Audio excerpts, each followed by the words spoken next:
Hello everyone, welcome back to another video. This is a dream interpretation regarding Call to Hollywood. I got this dream, I put June 16, 2022. Alright, this is the dream. I was at this river with my family and friends. I was like on top of the falls and watching them. All of a sudden the water started to come down heavily and was rising. Some was in that side of water where it was rising. There was some distance between me and my family and friends at the river. I realized that. I advised them to get out of that section of the water because they might get swept away and come over to the shallow part. The scene switched. I was walking on the opposite side of the street. So three women dressed in fancy fur coats and white pants walking their dog. I was looking at them because I think they looked nice. And then I was like, fur coat, right? It was, the green was a nice color and, everything looked nice. I thought to myself, I wonder if I should follow them because they got to the location before me the last time. But I just continued. It felt like I've been to whatever event it was, and I left and was going back. The scene switched again. I was at like a food court or a hangout area. I saw a girl named Kim. She was like having dinner with someone and talking.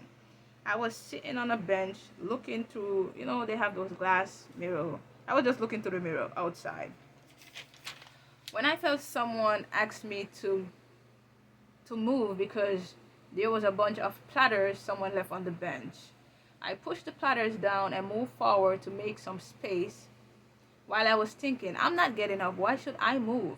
I never told them to leave the platters there, and I was here first. A girl came over and took up like 4 of the platters and 1 was left.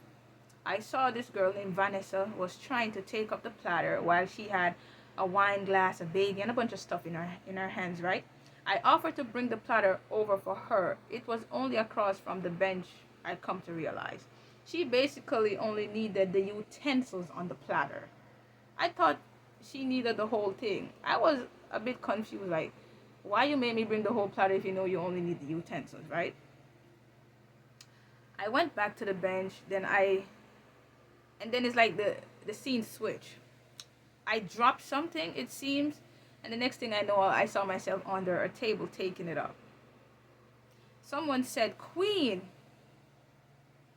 And it's like the people sitting at the table looked like, what? Did he just call her Queen? He replied again, yes, her name is Queen. The guy said, Queen, and looked so fat. I said, hold on. The guy said, Queen, hold on. Where am I? And looked so fat. Yeah. I said to him,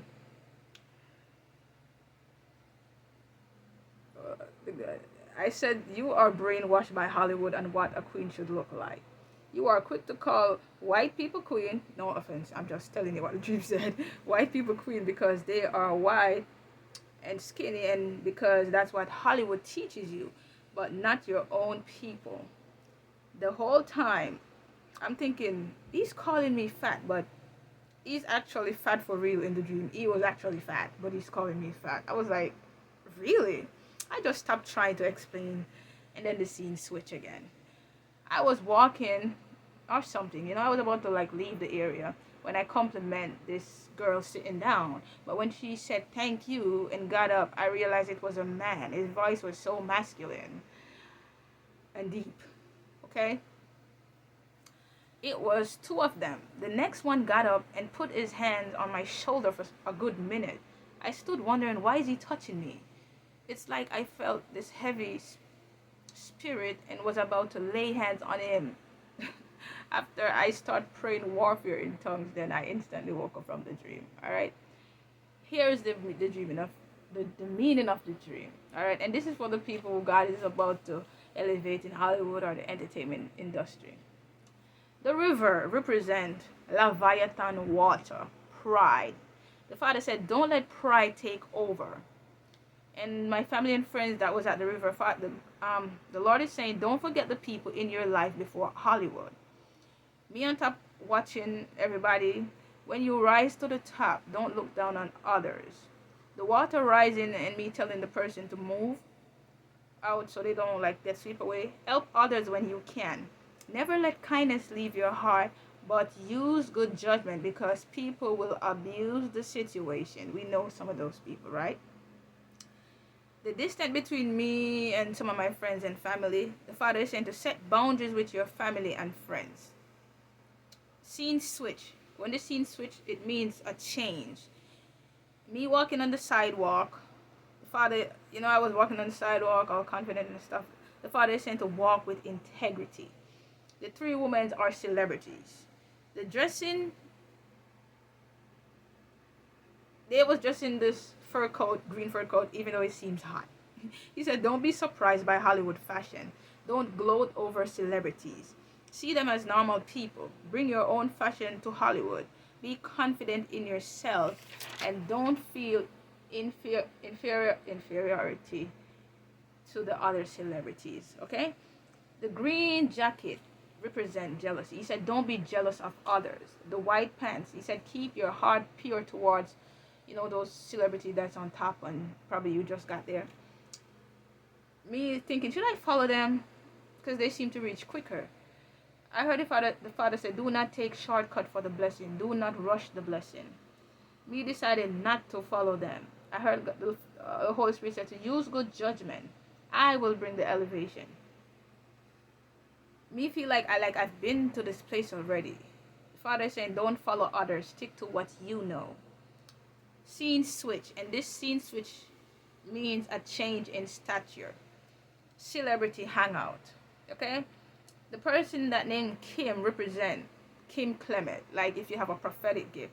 Your prophetic mantle. He's talking about your prophetic gift. Protect your mantle. Know who to prophesy to. Don't prophesy to everyone. People will use and abuse you for your gift. Use discernment. Especially going to Hollywood. Ooh, he's famous. Let me give her a prophetic word. Like, you don't need to do that for everybody. You need to use discernment. Alright? Sitting alone. The Father is saying you don't have to communicate with everyone. Me looking through the glass and just observing. Learn to be watchful. Learn by watching. That's how you get discernment. You watch and examine what's really going on. The person asked me to move. Like, how you just gonna come over here and ask me to move? Like, you saw me here. Not because you're a celebrity I'm gonna get up. The Father is saying to learn to stand your ground. And the platters, the Father, they literally left the platters of food on the bench. Don't leave your food laying around. You see all these little tiny comments and stuff? Yes, your Father cares. Me, when I moved the platters and I moved up so she could sit, I've heard the Lord say, learn to reassess the situation before you make a decision. I thought about it, like, why am I going to get up? I could just move the platter down and move up and she could sit. I'm not going to get up. That's me reassessing the situation, all right?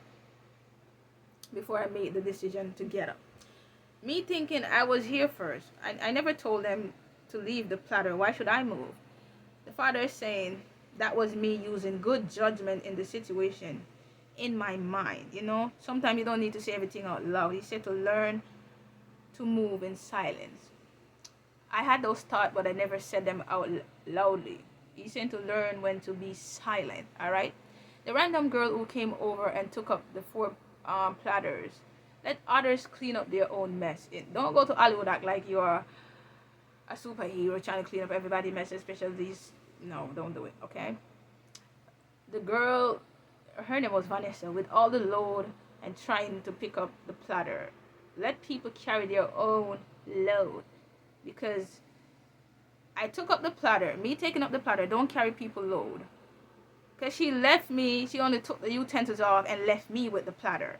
And the Father is saying, people will use you and leave you. I was thinking now, what on earth to do with this? And he's saying, people will leave you with their burden, with all their baggage and stuff. Alright, so be careful. Me going back to the bench by myself. He said to learn to value your alone time. And the scene switch again. And this scene switch means don't lower your standards.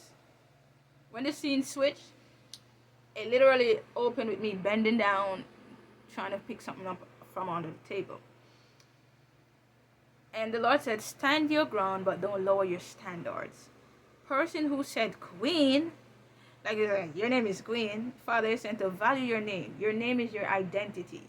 The person looking like, what? Her name is Queen. Some people will not understand the purpose of your name. Be proud of your name. You know the story behind it, okay? The guy replied, Queen, and so fat. People will come at you for simple things. So get prepared. Like, he's telling you this to get prepared, all right? My reply, I replied saying, you think queens are white and skinny, and you don't even, like Hollywood give them this definition of what a queen is. So that's what I was saying to him. But God was saying, learn to use good judgment, know when to speak and when to be silent, because what I said to him was, like, I never needed to say that. Yeah. So I should have just walked away. That's what the Holy Spirit was saying. I should have just walked away. A queen never lower her standard, okay? Don't lower your standards. He calling me fat, but he was actually fat. The Lord was saying to get ready for these things. Like, they gonna come at you for some things that they literally beam is in their eye, but they see you, but they don't see the beams in their eye, but they see the specks on you. Me stop trying to explain. Holy Spirit saying, just walk away. Sometimes it's not even worth it. The scene switch. This time the scene switch mean a change in environment. I know, right? Hollywood environment. Complimenting the girl sitting down, but they really was a man. They replied with a man tone. I heard the Lord say, don't be surprised by their identity. Don't be surprised by these things in Hollywood. You think you see it now, you're going to see it more when you go there. I kept my composure when I heard the tone. Right? I didn't be like, oh my gosh, you're a man. Why are you wearing a dress? No, I didn't do that. I learned to be silent. Mind your business. All right? I kept the other one that got up and laid his hands on me. The Father said, don't let people lay their hands on you. Why? I was like, why? Of course, I know why you're not supposed to make people lay their hands on you, but I like to ask why. He said, because there's all kinds of unclean spirit roaming around in Hollywood. I felt the demonic presence and immediately went into tongues and was going to lay hands on him. The Father said, do not lay your hands on everyone. Use discernment and good judgment. There are strongholds in Hollywood. Know your battles. Don't act like you're a superhero and you could deliver everybody and free them in Hollywood because they are celebrities. Don't do it, all right? Do not take up battles that God didn't tell you to fight, else you're going to have to deal with all that stuff by yourself, okay? So, here are the scriptures. 1 Timothy 5:22. Lay hands suddenly on no man, neither be partaker of other man's sins. Keep thyself pure. Don't go be good, make them influence you in Hollywood to do all kind of stuff and go lay no hands. You should be their influence, okay? Ecclesiastes 3:1a and 7b. There is an appointed time for everything, a time to be silent and a time to speak.